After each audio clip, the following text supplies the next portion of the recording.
روایت ہے کہ امیر المومنین حضرت عمر فاروق رضی اللہ تعالیٰ عنہ کے دور خلافت میں ایک مرتبہ مصر کا دریائے نیل خشک ہو گیا۔ مصری باشندوں نے مصر کے گورنر عمر بن عاص رضی اللہ تعالیٰ عنہ سے فریاد کی اور یہ کہا کہ مصر کی تمام تر پیداوار کا دار و مدار اسی دریائے نیل کے پانی پر ہے۔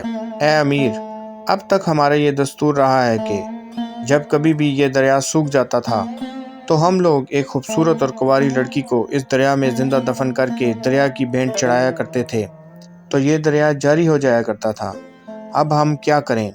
گورنر نے جواب دیا کہ ارحم الراحمین اور رحمت للعالمین کا رحمت برا دین ہمارا اسلام ہرگز کبھی بھی اس بے رحمی اور ظالمانہ فعل کی اجازت نہیں دے سکتا، لہٰذا تم لوگ انتظار کرو، میں دربار خلافت میں خط لکھ کر دریافت کرتا ہوں، وہاں سے جو حکم ملے گا ہم اس پر عمل کریں گے۔ چنانچہ ایک قاصد گورنر کا خط لے کر مدینہ منورہ دربار خلافت میں حاضر ہوا۔ امیر المومنین حضرت عمر فاروق رضی اللہ تعالیٰ عنہ نے گورنر کا خط پڑھ کر دریائے نیل کے نام ایک خط تحریر فرمایا، جس کا مضمون یہ تھا: اے دریائے نیل، اگر تو خود بخود جاری ہوا کرتا تھا تو ہم کو تیری کوئی ضرورت نہیں، اگر تو اللہ کے حکم سے جاری ہوتا تھا تو پھر اللہ تعالیٰ کے حکم سے جاری ہو جا۔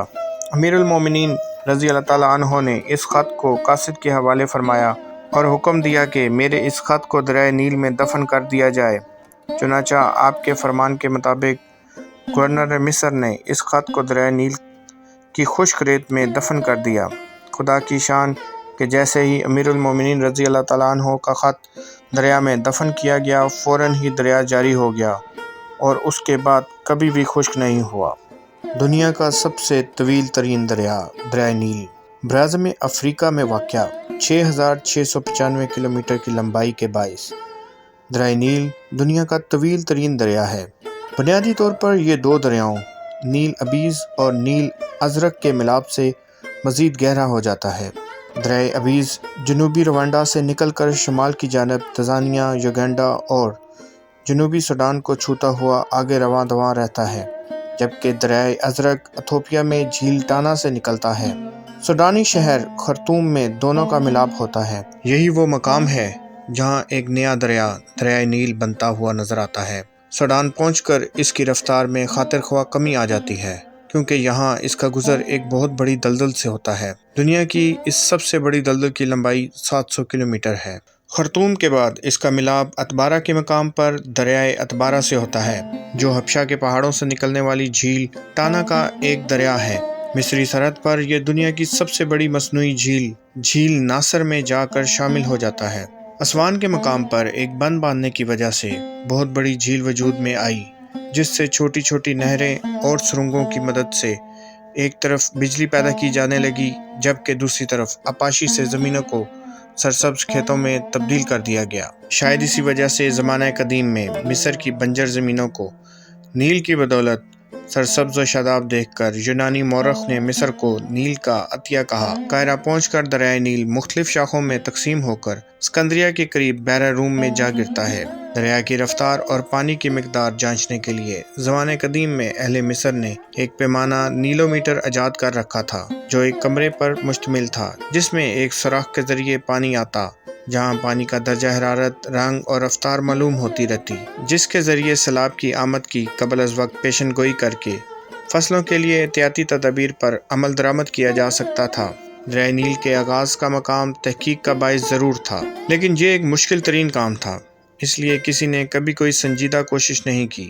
ایک تو اس دریا کی لمبائی بہت زیادہ ہے، یہ 11 ملکوں کو عبور کرتا ہے۔ دوسرے، اکثر مقامات پر پانی کا بہاؤ اس قدر تیز ہوتا ہے کہ پہاڑوں اور چٹانوں کو کاٹتا ہوا ایسے نوکیلے کناروں میں تبدیل کر دیتا ہے جسے عبور کرنا اتنا آسان نہیں ہوتا۔ 18ویں صدی میں کچھ یورپی سیاحوں نے افریقہ کے اندرونی علاقوں کو دریافت کرنے کا سوچا۔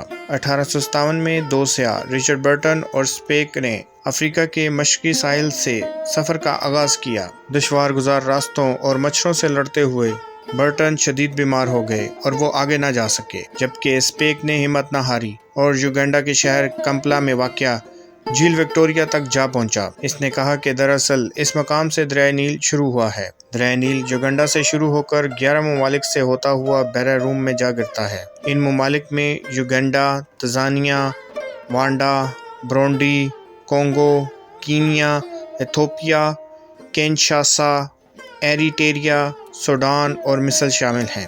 دریائے نیل کے کنارے پر کئی تاریخی اور گنجان آباد شہر ہیں، جن میں قاہرہ، الیگزینڈریا، خرطوم، اسوان اور لکسور شامل ہیں۔ مشہور مصری تہذیب بھی اسی دریا کے کنارے پر آباد ہے۔ اس دریا کو یہ اعزاز حاصل ہے کہ قرآن پاک میں بھی اس کا ذکر موجود ہے۔ یہ دنیا کا واحد دریا ہے جو جنوب سے شمال کی سمت بہتا ہے، جبکہ باقی سب دریا شمال سے جنوب کی طرف بہتے ہیں۔ نیل کے لفظی معنی دریا کے ہیں، جبکہ لفظ نیل یونانی لفظ نیلسن سے نکلا ہے۔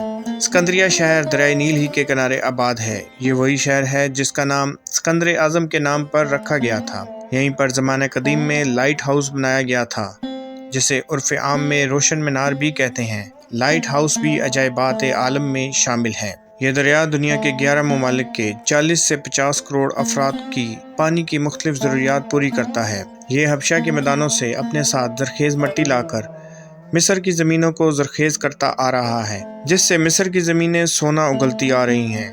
یہی وجہ ہے کہ اس خطے میں شاید ہی کوئی اور زمین اس قدر زرخیز ہو۔